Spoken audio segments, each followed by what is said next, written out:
नमामि गंगे, गृह मंत्रालय, सिंचाई विभाग, ये तीनों कांग्रेस पार्टी चला रही है। आज कांग्रेस पार्टी के नेता चला रहे हैं यहाँ।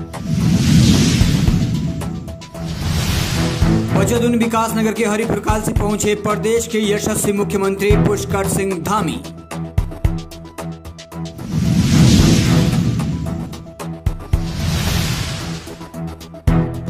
मुख्यमंत्री पुष्कर सिंह धामी ने यमुना नदी के तट पर हरिपुर में जमुना घाट के निर्माण कार्य के साथ ही जमुना कृष्ण धाम का किया शिलान्यास।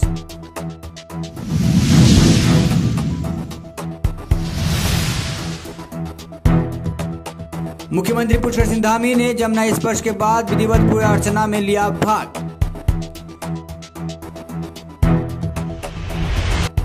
जमुना घाटों के शिलान्यास में मुख्यमंत्री के साथ विकासनगर के विधायक मुन्ना सिंह चौहान भी रहे मौजूद। मुख्यमंत्री पुष्कर सिंह धामी ने पूजा अर्चना कर मां यमुना की आरती की। आरती में सीएम के साथ जिला पंचायत अध्यक्ष मधु चौहान, सांसद मालाराय लक्ष्मी शाह, पूर्व जिला पंचायत अध्यक्ष रामचरण नौटियाल के अतिरिक्त विकासनगर के दिग्गज विधायक मुन्ना सिंह चौहान भी रहे मौजूद।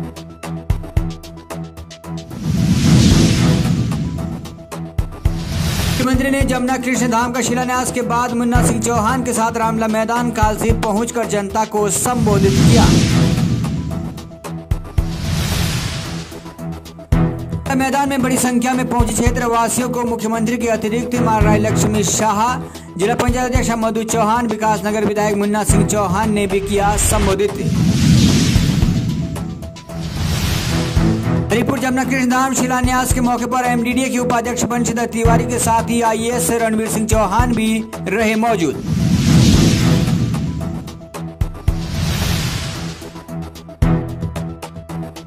इसके साथ ही भारतीय जनता पार्टी के जिला अध्यक्ष मीता सिंह भी इस कार्यक्रम में पहुंचे। मीता सिंह के अतिरिक्त कालसी ब्लॉक प्रमुख मठोर सिंह चौहान, ज्येष्ठ प्रमुख भीम सिंह चौहान, कनिष्ठ प्रमुख रितेश असवाल ने जहां मोमेंटो देकर प्रदेश के मुख्यमंत्री को सम्मानित किया, वहीं जनपद देहरादून के ग्रामीण जिला उपाध्यक्ष अमर सिंह चौहान के द्वारा जौनसार बावर का प्रसिद्ध शस्त्र फरसा भी मुख्यमंत्री को सम्मान स्वरूप भेंट किया। इसके अलावा जौनसार बावर में सनातन संस्कृति की परचम लहराने वाले धर्म रक्षक राकेश तोमर उत्तराखंडी भी इस कार्यक्रम के दौरान मुख्यमंत्री के स्वागत के लिए कालसी पहुंचे।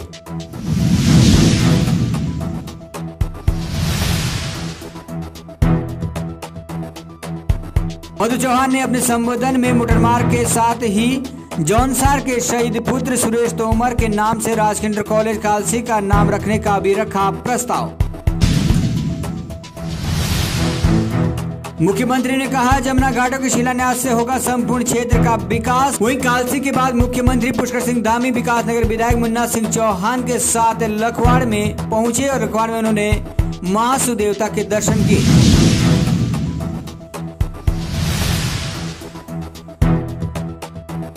नमस्कार, डीसीबी न्यूज उत्तराखंड में आप सभी का पुनः स्वागत है। मैं आपके साथ दीवान नौटियाल और इस वक्त हम मौजूद है उस ऐतिहासिक स्थली में, उस धार्मिक स्थली में जहां एक बार फिर अगर मैं कहूं एक स्वर्णिम दिन की शुरुआत आज से की जा रही है। प्रदेश के यशस्वी मुख्यमंत्री पुष्कर सिंह धामी के द्वारा नमामि गंगे, जो कि जल शक्ति मंत्रालय के द्वारा चलाया गया एक महा प्रोजेक्ट मैं कह सकता हूं, उसके अनुसार माँ जमुना नदी के जो घाटों का पुनरुद्धार किया जा रहा है, उसी परिवेश में आज प्रदेश के यशस्वी मुख्यमंत्री यहाँ पर आए हुए थे, यमुना हरिपुर में आए हुए थे और कहीं ना कहीं और भी तमाम जनमानस यहाँ मौजूद थे। मुख्यमंत्री के साथ विकासनगर के विधायक मुन्ना सिंह चौहान से लेकर जिले की मुखिया मधु चौहान और कहीं ना कहीं ब्लॉक प्रमुख मठोर सिंह भी यहाँ पर मौजूद थे।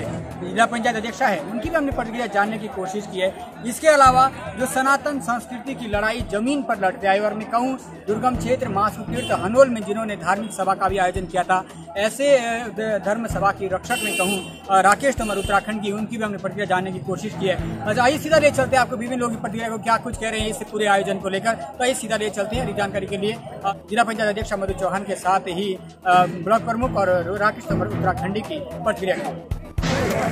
देखिए, हम सबके लिए और हमारे जौनसार बाबर के लिए आज ऐतिहासिक पल, हमारे प्रदेश के माननीय मुख्यमंत्री जी ने आज शिलान्यास करा है, जहाँ पर कि यमुना के तट पर मेरे ख्याल से हिंदुस्तान का पहला जमुना घाट बनने वाला है।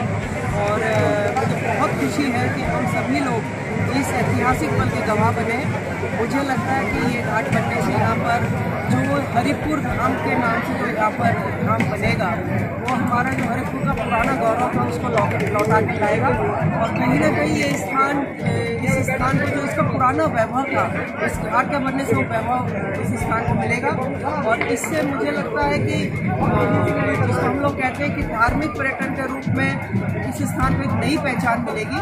और मैं माननीय श्री धामी जी को, हमारी केंद्र सरकार को और हमारे सभी इस काम में सहयोग करने वाले सभी को बहुत बहुत बधाई और शुभकामनाएं। कहीं ना कहीं चैलेंजिंग ये रहेगा कि माननीय मुख्यमंत्री ने भी जिक्र किया था कि धाम के साथ साथ पर्यटक जो आएंगे उनके साथ एक अतिथि भाव जो संदेश है वो जाना जरूरी है, तभी यहाँ पर जो टूरिज्म में बढ़ सकता है। बाबर में अगर कोई सबसे ज़्यादा किसी चीज़ की चर्चा होती है तो वो होती है उनके मेहमान नवाजी की। हम लोग पुराने लोग, हमारे लोग कहते हैं कि कोई अगर गरीब है वो खुद भूखा रह लेगा, लेकिन उसके घर में अगर कोई मेहमान आएगा तो उसको रोटी जरूर खिलाता है। मुझे लगता है कि हमारा ये जो मेहमान नवाजी है ये आज से नहीं सदियों से चली आ रही है, और आज भी हम उस परंपरा को बनाए रखे हुए हैं और आगे भी बना के रखेंगे। डीएमके जो मुख्यमंत्री है उनका बेटा स्टालिन कहता है कि जो सनातन है उसको खत्म कर देना चाहिए, तो ये कहाँ तक उचित है? क्या भाजपा इसका विरोध कर रही है? नहीं, इसका तो भाजपा ही, इसका तो मेरे ख्याल से हर हिंदुस्तानी को इस बात का विरोध करना चाहिए। अगर आपको खत्म करना है, खत्म करने के लिए भ्रष्टाचार है, महंगाई है, बहुत सारी चीज़ें हैं। सनातन धर्म तो दुनिया का सबसे पुराना धर्म है और आज से नहीं बहुत समय से धर्म चला आ रहा है। किसी एक के कहने से ना खत्म होने वाला ना खत्म होने। टूरिज्म की दृष्टि से कितना सहायक ये जो घाट का जीर्णोद्धार हो रहा है, कितना आप मानते हैं? क्योंकि पहाड़ियों से जो पलायन की स्थिति बनी हुई है, क्या उस पर इसका कोई असर देखने को मिलेगा?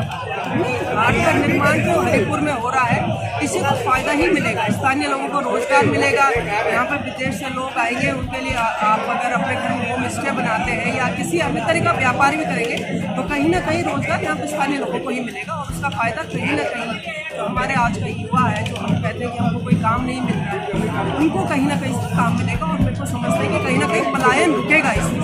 Thank you. किसी के प्रथम नागरिक होने के नाते मैं अति खुशी महसूस कर रहा हूँ, और जिसके लिए कि मैं बधाई देता हूँ अपने धाकड़ धामी को, जिन्होंने हमने पुरखों से ही जो हरिपुर का एक पौराणिक इतिहास है वो सुना था। आज जो पीढ़ी इस दुनिया में नहीं है वो भी सोचते ही सोचते रह गए कि हमारा ये सपना कभी साकार भी होगा, और हमने भी, हमारी पीढ़ी ने भी चले जाना था। लेकिन धाकड़ धामी ने इस हरिपुर, जहाँ की व्यास नगरी है, व्यास जी ने तपस्या यही की है, ऐसी जो धार्मिक गाथाएं हैं पौराणिक, उसके महत्व को समझते हुए आदरणीय धामी जी ने इस घाट को हर की पेढ़ी हरिद्वार की तर्ज पर विकसित करने के लिए जो एक संकल्प लिया है वो बड़ा प्रशंसनीय है। मैं जौन साहब और के जनमानस की ओर से आदरणीय धामी जी को बहुत बहुत बधाई देता हूँ और प्रणाम करता हूँ कि जिन्होंने हमारे भावनाओं के अनुरूप, हमारे पुरखों के भावनाओं के अनुरूप जो हमें एक पुरस्कार दिया है, उसके लिए हमारा जौन साहब और का समाज सदैव इनका ऋणी रहेगा। क्या निरंतर ब्लॉक स्तर की टीम और जो क्षेत्र के ग्रामीण लोग हैं हरिपुर ग्रामीण के, उनके द्वारा निरंतर यमुना आरती यहाँ पर संचालित होगी? देखिए, मैंने पहले भी कहा कि इसमें कोई ये आपने कराया, इसने कराया, और राजनीति नहीं होनी चाहिए। सबका साथ, सबका विकास, सबका विश्वास, सबका प्रयास। मोदी जी के मूल मंत्र के साथ आज जो हमें ये सफलता मिली है उसका परिचायक है, और ये धार्मिक विषय है और एक टेक्निकल विषय भी है। ये सब चीजें एक जो कर रही संस्था है उसमें छोड़ दीजिए, कहाँ बनेगा क्या बनेगा, लेकिन ये जरूर है कि हरिपुर जहाँ से शुरू होता है वहाँ से जहाँ तक आगे घाट बनेगा, उसके बीच का जो भाग है वो आस्था पथ के रूप में बहुत ही विकसित रूप में देखने को मिलेगा। ये मुझे पूरा भरोसा है, ऐसी मुझे आशा। Thank you so much. उत्तराखंडी जी सनातन संस्कृति का जो ध्वज संपूर्ण जौनसार बावड़ में लहराने का काम किया है, उसका शायद एक स्वर्णिम दिन में आज कह सकता हूँ प्रवेश द्वार हरिपुर में यमुना माँ के उन घाटों का पुनरुद्धार किया गया है पुष्कर सिंह धामी के द्वारा। मुस्कान भी दिख रही है चेहरे में, क्या कुछ कहेंगे आज? गंगे च यमुना गोदावरी नर्मदा सिंधु कावेरी जलस्मिन् सन्निधं कुरु। जिस प्रकार आपने मंत्रों में सुना था कि यमुना का जो महत्व है वो गंगा से कहीं अधिक है।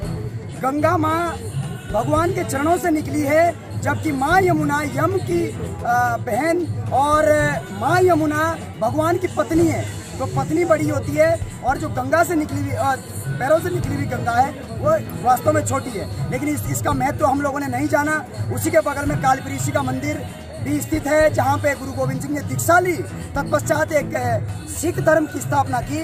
निश्चित रूप से ये क्षेत्र जो है वैभवशाली इतिहास को दोहराता है और हम गौरवान्वित महसूस कर रहे हैं आज कि जौनसार बावर के प्रथम द्वार हरिपुर में हरिद्वार के तर्ज पे ये घाट अब बनने जा रहा है। कहीं ना कहीं जो विधर्मियों के खिलाफ आपकी लड़ाई है, क्या अब प्रवेश द्वार पर रोकी जाएगी या फिर से कहीं ना कहीं अंदर घुसपैठ के प्रवेश कर लेंगे? निश्चित, अभी आप सभी को पता होगा शायद कि उन्हीं क्षेत्र से आप हमारे साथ रमेश भाई भी और रतन भाई भी है। जिस प्रकार से जिहादियों ने जौनसार बावर में डेरा डाल दिया था और अवैध तरीके से जगह जगह गलत तरीके से मस्जिदें बनाने का काम किया था, उनको ध्वस्त किया, मदरसों को ध्वस्त किया, मजारों को पूरे प्रदेश के अंदर ध्वस्त करवाने का काम किया है। और ये प्रवेश द्वार धर्म की स्थापना करेगी और निश्चित रूप से आने वाले समय में जब भी जौनसार बावर में जिहादी आएंगे तो उनके शरीर में एक मृदंग पैदा होगा कि जौनसार में ना जाना वरना कुचले जाओगे। इस ऐतिहासिक कार्य के लिए प्रदेश के यशस्वी मुख्यमंत्री के लिए कुछ कहना चाहेंगे? बिल्कुल, यशस्वी मुख्यमंत्री पुष्कर धामी ने वो काम किया है, वो रहे ना रहे लेकिन ये घाट जीवित रहेगा। हम रहे ना रहे लेकिन शरणागति जरूर होनी चाहिए इस प्रदेश के प्रति। जिस प्रकार निष्ठावान से वो काम कर रहे हैं, मैं उनको अपनी तरफ से और रुद्र सेना की तरफ से बधाई देना चाहता हूँ। धन्यवाद। Thank you. मुझे जो सूचना दी मिस्टर धकाते ने 28 तारीख को, ये IAS ऑफिसर है मुख्यमंत्री की टीम में, उन्होंने कहा कि यह कार्यक्रम जिला अध्यक्ष भाजपा और महामंत्री संचालित करेंगे। आज पता चला, मैं जब मंच पे गया तो मुझे MDDA के किसी अधिकारी द्वारा एक सूची पढ़ाई गई। उस सूची में ये सूची जो है आपको मिल जाएगी जो मंच पे उपस्थित रह सकते हैं। मुझे वो पुलिस अधिकारी ये सूची देख के कहते हैं कि नहीं, आपका नाम नहीं है इसमें, इस सूची में मंच के लिए। तो मैंने मैंने उसी अधिकारी से इजाज़त मांग के मुझे कागज़ कुछ देने मुख्यमंत्री जी के हाथ में, फिर मैं चला हुआ। वो मुझे तब तक ताकता रहा जब तक मैंने वो कागज़ नहीं दिए। कागज़ दिए, माननीय मुख्यमंत्री से कहा कि मैं जा रहा हूँ, मुझे इस कार्यक्रम में इस मंच पर रहने की इजाज़त नहीं है। अब आप गवाह हैं, मुझे भारतीय जनता पार्टी के, मेरा किसी पर सवाल नहीं है, पार्टी के अगेंस्ट नहीं है, मेरा प्रश्न कुछ और है। गौर से सुनिए आप।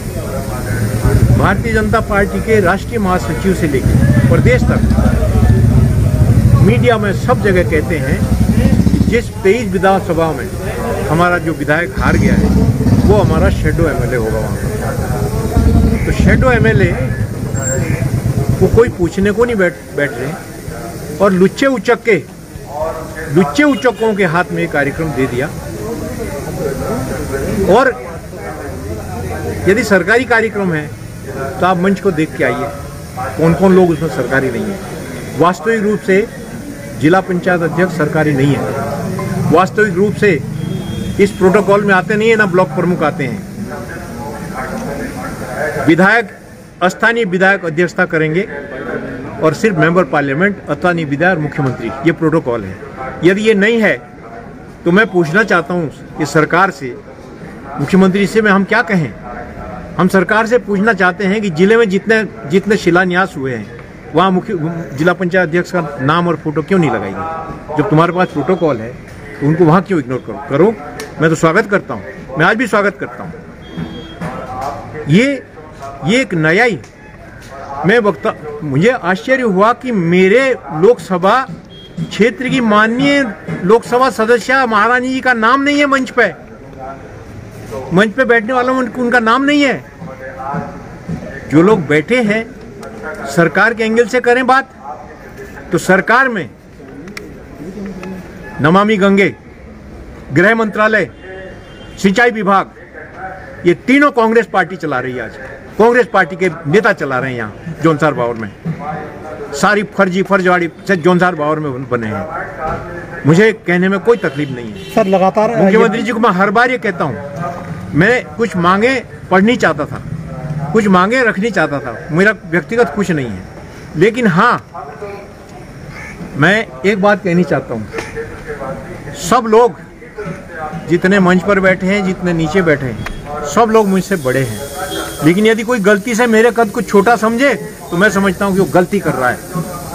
बेइज्जत होकर राजनीति नहीं करेंगे। मेरे मुख्यमंत्री जी 3 बार मेरे क्षेत्र में आ चुके हैं। तीसरे भ्रमण में तीनों बार मुझे बेइज्जत हो गए, कालसी गेट से वापिस जाना पड़ा। कहाँ है ये लोग? क्यों नहीं बोलते? 200 करोड़ के लकड़ी बिकी है, नेताओं की आरा मशीन है, क्यों नहीं बोलते हैं? मुझे धमकियां आ रही है कि आ जाना चुनाव लड़ने। मैं चुनाव के लिए हूं क्या? ये इलाके ने मुझे इतना दिया है, मैं इसको नकार दूं? इस इलाके को मैं छोड़ दूं? यहां दलालों को पनपने दूं? तमाम फर्जी योजनाएं बनवा रहे हैं, परगना अधिकारी के खिलाफ नारे लगा रहे हैं।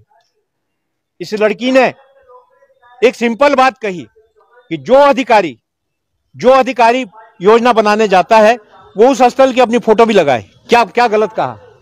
फोटो नहीं लगानी है, सीधा घर से चलना है, एक फर्जी योजना लिखनी है, इस पर दस्तखत करो और उसके बाद भ्रष्टाचार शुरू। हम मेरे नेता माननीय नरेंद्र मोदी जी, माननीय पुष्कर सिंह धामी जी, उनका यह ना तो विचार है ना आचार है। ये लोग इस छतरी के नीचे भ्रष्टाचार करना चाहते हैं, कर रहे हैं, मैं करने नहीं दूंगा।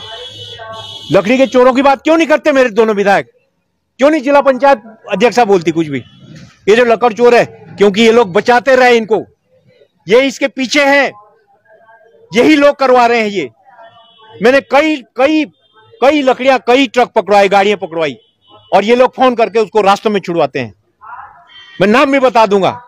यहां जौनसार बावर में आरा मशीनें चल रही है, इलीगल, कोई लाइसेंस नहीं, कोई कुछ नहीं, और फॉरेस्ट के अधिकारियों को धमकाते, अरे जाओ काम करो अपना। फॉरेस्ट आरा मशीनें सील हुई, उसके बाद उस सील को तोड़ के स्वयं ही बिजली खंभे से लेकर के चलाई जा रही है। क्या ये सेवा कर रहे हैं इलाके के लोग? ये है इनकी जनसेवा? आप पूछिए, मैं आप लोगों से पूछना चाहता हूं, पत्रकारों से। मुझे बेहद कष्ट है। एमडीडीए के जिन भ्रष्ट अधिकारियों ने, ऐसे क्या हो गया, यहां तो हमें यह लग रहा है कि कांग्रेस ही चला रही है इस जौनसार बावर को, इसको अधिकारी भी वही है। आप बताइए कि पुलिस के एक सिपाही को ट्रांसफर करने के लिए अपर सचिव गृह फोन करते हैं।